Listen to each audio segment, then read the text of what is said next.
My name is Kenny Ortega. I'm 27 years old. I recently moved to Boise, Idaho, and I am a member of Mammal Roundnet, and my partner is Josh for Giacomo. Remember, if you ever feel alone, you just hit me on the telephone. Call me anything, I'll make you believe it. I got everything you need.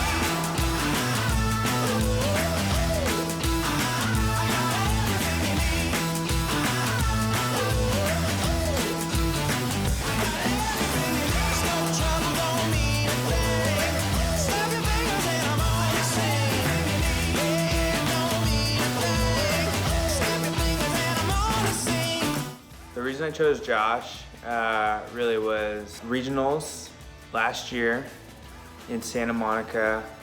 We were playing subpar, which was his old team, and I was playing with Ortega in the semifinals.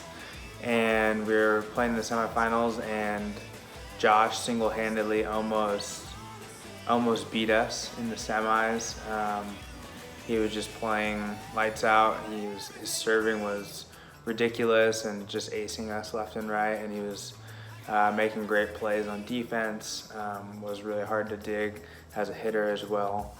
And so from that point, I knew it was Troy's last year, and so I was in the back of my mind looking for a partner, and I knew Josh was looking for someone for the next year.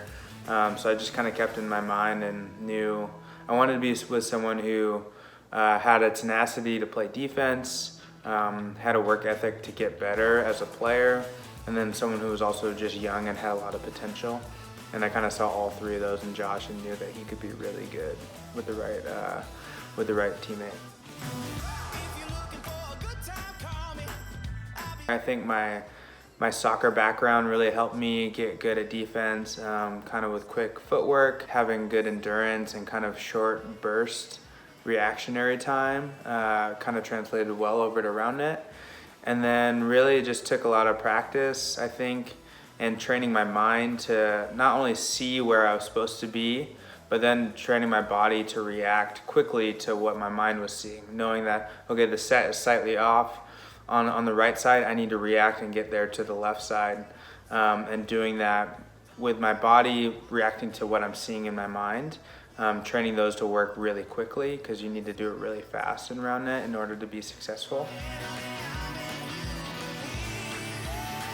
Since I started playing Roundnet competitively, which is it's been like 4 years now, I've had 2 ankle surgeries on my right ankle, and most of that has come from just my career of playing soccer and playing soccer throughout college. I had my left ankle fully reconstructed.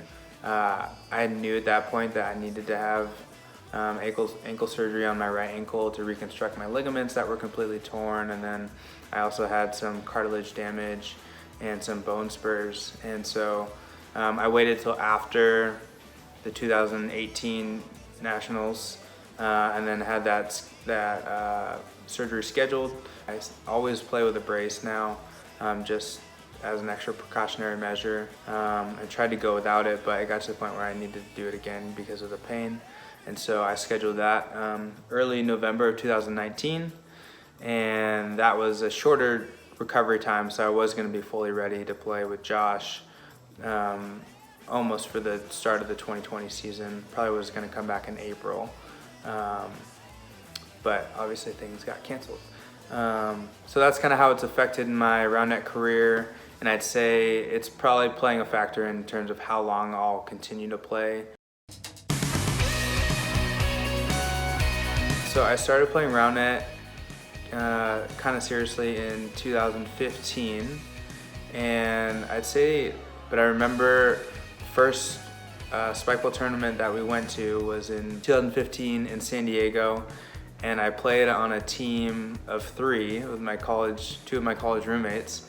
So we alternated. This is back when you could have 3 on a team, and we would alternate every other pool play game who would sit, and then we made it 1 round in bracket, and I believe we played the McCarthy brothers, and they killed us, and we got killed by Handsome Beavers in pool play, and a couple other teams, and we didn't even know that serving hard was a thing at that point. and we realized that morning of that, oh, people can serve hard. So we tried to learn that day of tournament.